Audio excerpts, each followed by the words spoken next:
Hello, everybody, and welcome back to the series on nakshatras.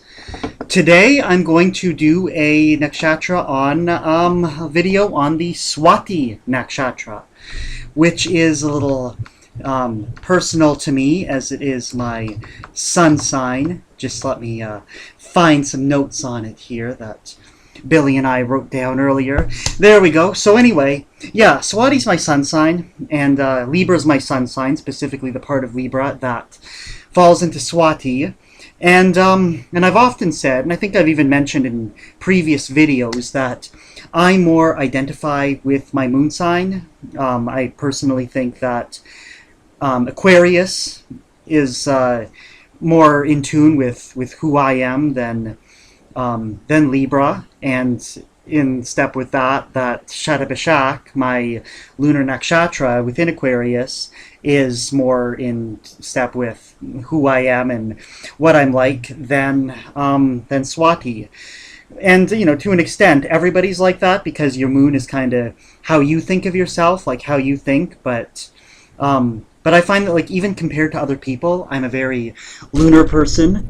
But there are some aspects of my Shatabishak, Aquarius personality that doesn't fit with me at all. That, you know, some people say certain things about that sign, and but then as soon as you qualify it with Libra, with my sun sign, with Swati, then it all makes sense. So it's like, you know, I'm Shatabishak with a twist of Swati, and I'm really excited for doing the Shatabishak video that's going to come, number 23. We're on 15 now, so 8 more videos, and I'll be able to do that.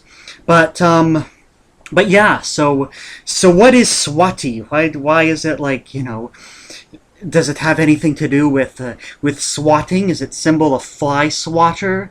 Well, not exactly, but it is in the butcher class of nakshatras. So there are, you know, 5 or 6 castes of nakshatras, and this is a butcher type, which, you know, if you think of the butcher swatting its knife down to cut a big piece of meat, that kind of, I'm not sure if there's any actual connection with the English word versus the Sanskrit word, but I wouldn't be surprised. So it's kind of a down-to-earth, you know, just being the laborer, butcher, chopping things up, kind of getting things done nakshatra. Its nature, however, is godlike, or deva, as they say in the Vedic texts. You know, so it's not completely down to earth. Its ruler is one of the 9 planets in Vedic astrology, Rahu, the north node of where the moon's path crosses the sun's path. So what that means is that Saturn is exalted if Saturn's also exalted, so its ruler is Rahu, but Saturn's exalted. Contrast this with Libra. The entire nakshatra falls into Libra, by the way, and Libra is ruled by Venus. And, you know, in Western astrology, they say that Saturn is exalted in Libra as well. So there's a parallel there with, so it is, like, central to Libra. It's the most Libran of the Libra symbols. Its symbol is a sproutling blowing in the wind, just sitting there, going wherever the wind tells it to. And Librans and Swati type people especially are very much like this. I'm like this, very go with the flow, not very, like, you know, not very opinionated as to what happens, or just sort of live life as it comes and enjoy the ride and make the best out of it. Try to make it the best it can possibly be, but without going too far to try to control that. And that's a philosophy that I certainly believe in and live my life by. So it's pertinent to me. Its animal is, like, its sex animal actually is a male buffalo. So it can be pretty masculine, pretty you know, I guess, assertive, like, in when it wants something, it really wants it, and it'll know how to get what it wants. I mean, it won't like go to any extremes to get what it wants. Like, some signs are very, um, if they want a certain thing, they'll just like, they don't care who they crush or who they have to hurt to get what they want. They'll do anything to get what they want. Libra's more like plan to get what they want. Um, if they set their mind to something, they'll just like, work towards it. Not necessarily with hard work or anything, but we'll like try to work towards achieving that, or making it so that their life is how they want it to be, without like stirring the pot of the external world too much.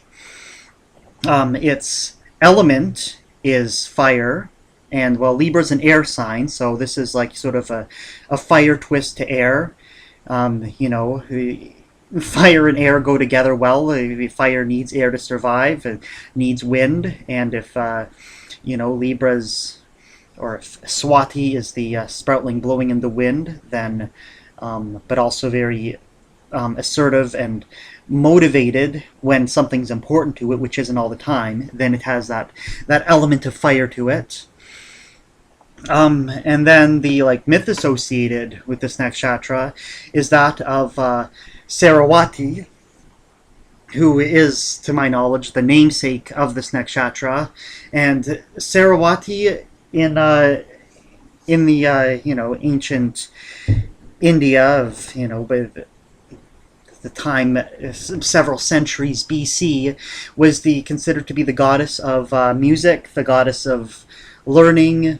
So learning in a material way, learning in a spiritual way, just like getting to know whatever it wants to know.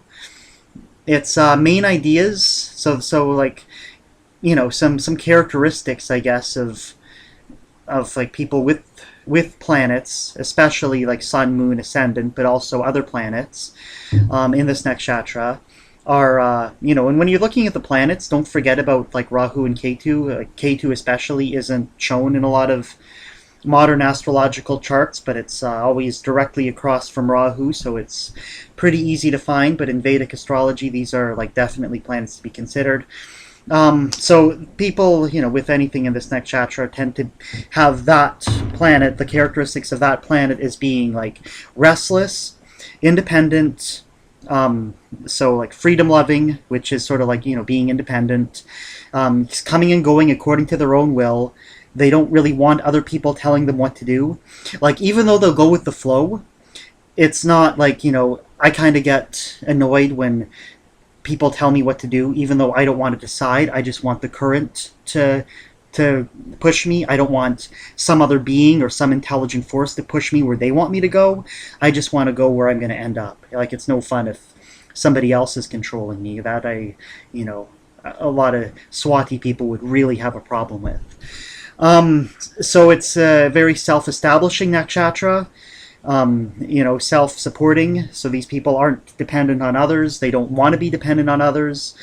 Like when I was 15 or 16, like a teenager, I just couldn't wait to move out of the house. To, as soon as I was old enough, I got a driver's license. As soon as I was old enough, I had all my bank accounts transferred into my name. And, as soon as I was old enough, I moved to another city, a few hours drive from my parents. And, nothing against my parents. I get along with them great, but I'm glad that I can be like my own person and don't have to really put up with them. So, not that that's a particularly bad thing, but I like to be self-supporting, and that's a very Swati trait. It's a purifying knowledge nakshatra. So it's something that, like, they seek knowledge. They want to know the reason behind things. These people are very, they're not satisfied just knowing the final answer. They want to know how to get to the answer. They are prone to windy diseases. So I'm not 100% sure on what that means, but, I guess, airborne contagions or what have you. So anyway, like these people tend to be very adaptable because they just want to go with the flow, and whatever life hands them, they'll deal with it however it comes up. No struggle, and they don't like confrontation. They don't like smoothness. They're very indecisive. So like, you know, if they have to make a decision, they'll want to weigh out all the options, and if they don't have all the options in front of them, they're not just going to be able to make a snap decision like that. Like they're gonna have trouble with that. Then they're going to want a degree of balance and of harmony. You know, again, being like non-confrontational. They don't want harsh things or difficulties. They're very like just diplomatic, business-minded. Like even in the business world, they don't want confrontations. Like they'd rather convince people to do what they want than force people to do what they want, or trick people. They don't want to trick people or force people. They'd rather just, like, you know, try to convince people that what they want is the right thing, and that's the best course of action for everybody. So anyway, this inconclusive thinking and this indecisiveness can, for some people, depending on like other planets in the chart, lead to like mental dilemmas with procrastinations.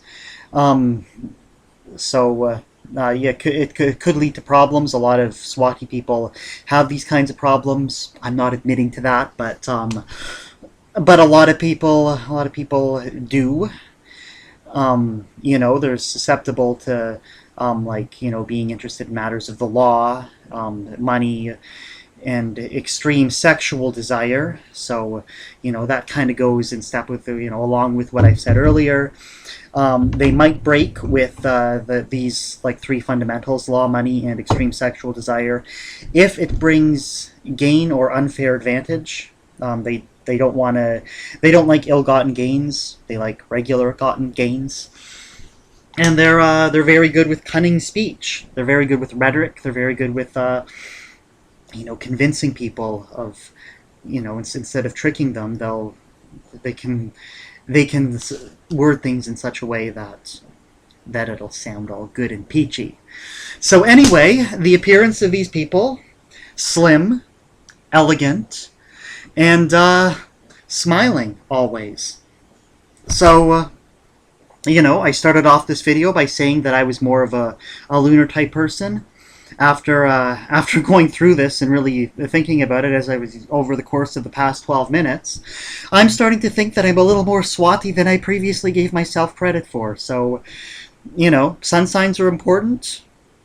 Moon signs and ascendant signs are also important. So if you or somebody you know has this sign, then that just might describe them a little bit more than they know.